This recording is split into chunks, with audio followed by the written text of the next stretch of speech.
आज का मुकाबला टफ रहा लाहौर कलंदर्स के लिए, इसलिए कि लाहौर में खेले क्राउड्स के अपने सामने और फिर वन साइडेड तरह से मुकाबला हार गए।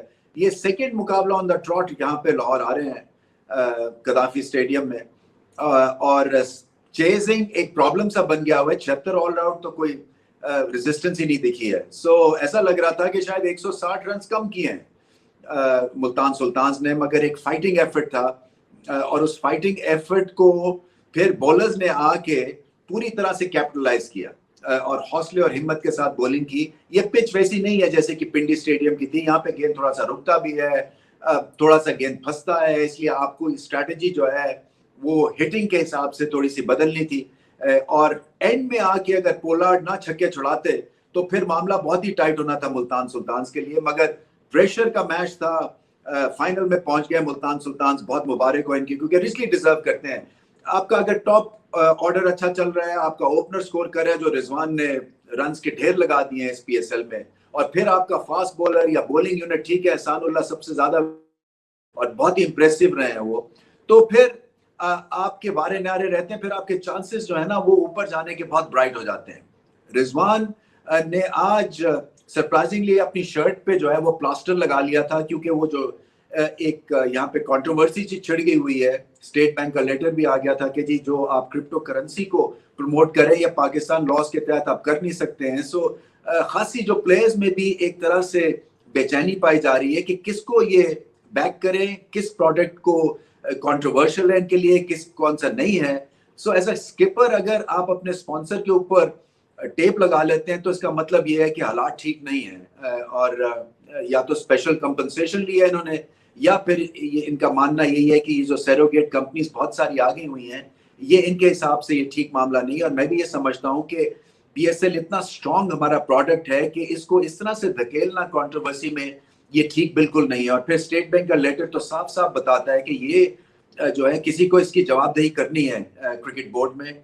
और ये सारी चीजें जो है ये ऊपर से शुरू होती हैं, चेयरमैन से लेके नीचे तक जो ये कमेटी के मेंबर्स होते हैं, कि किस तरह से अलाउ कर दिया आपने क्रिप्टो करेंसी को टॉस के लिए उस कॉइन को, और बार बार उसकी तशहीर हुई, जबकि साफ रूल्स और रेगुलेशंस हैं 2018 के।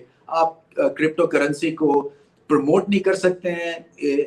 तो बहुत सारे सवाल और जवाब जरूर होंगे इस PSL के बाद। मुल्तान सुल्तान्स की जो अच्छी बात यह है कि ये मिलके खेलते हैं, इनका बॉलिंग अटैक बिल्कुल भी बुरा नहीं है। अगर आप कंपेयर करें जो कि बेस्ट बॉलिंग अटैक है कलंदर्स का, थोड़ा सा ही फर्क है क्योंकि एक्सपीरियंस में फर्क है। मगर एक्सपीरियंस एहसानुल्लाह के पास बेशक ना हो, उनके पास क्वालिटी है, उनके पास स्पेस है, और फिर वो जिस मुकाम पे आके बॉलिंग करते हैं वहां पे प्रेशर वो एकदम से डाल देते हैं।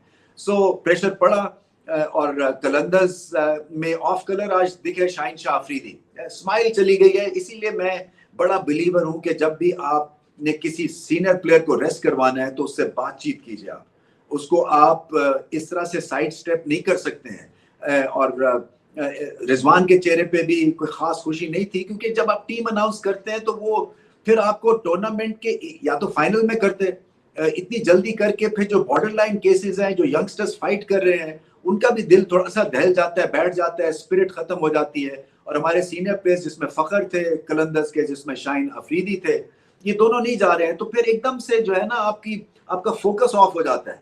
आप खामखा की कंट्रोवर्सी में घिर जाते हैं। और इस मौके के ऊपर कलंदर्स को कंट्रोवर्सी नहीं चाहिए, उनको ऑल स्टीम अहेड मैचेस जीतने हैं। अब अपने लिए उन्होंने मुश्किल कर दिया, क्योंकि अगला मुकाबला फिर से एक चांस तो मिला है, मगर फिर वो डू और डाई सिचुएशन में हाथ पांव कई दफा फूल जाते हैं। सो मुल्तान सुल्तान्स ने पोलार्ड की वजह से स्कोर को यहाँ तक पहुंचाया, और उसके बाद बॉलिंग शानदार की है, क्योंकि इस विकेट के हिसाब से लेंथ हिट की है, ज्यादा कुछ और करने की कोशिश नहीं की है। फील्डिंग टाइट थी जिसकी वजह से फर्क पड़ा।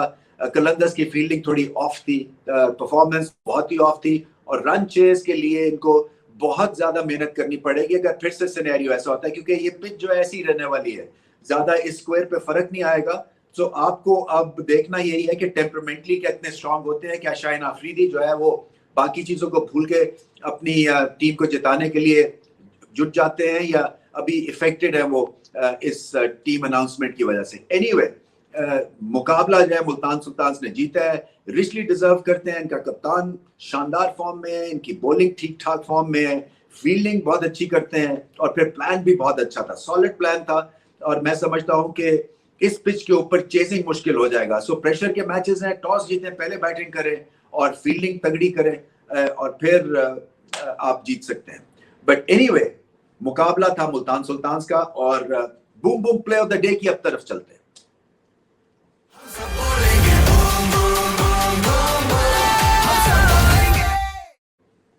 Boom boom play of the day Kieron Pollard मुद्दतों के बाद ऐसी जबरदस्त वो इनिंग्स खेले हैं। हालांकि इस प्लेइंग सर्किट से वो बाहर हो गए हैं और जो एक तरह से डिसअपॉइंटिंग चीज ये थी कि हमारे जो एस बॉलर्स हैं उनकी बहुत धुनाई की उन्होंने। मैं ये समझ रहा था शायद इनके रिफ्लेक्सेस अब वैसे नहीं रहे हैं, मगर अभी भी क्या कमाल की हिटिंग करते हैं और बहुत ही स्ट्रांग है।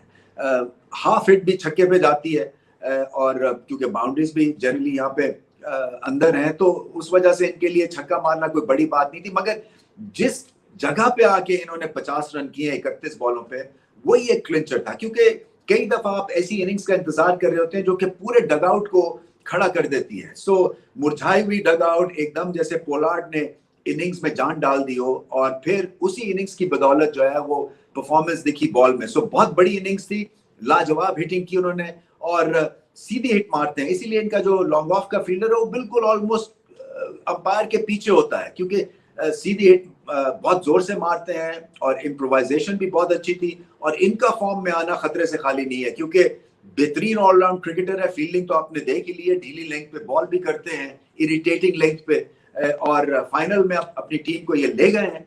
मुझे ऐसा लगता है कि अब मुल्तान सुल्तान्स को हराना बड़ा मुश्किल हो जाएगा।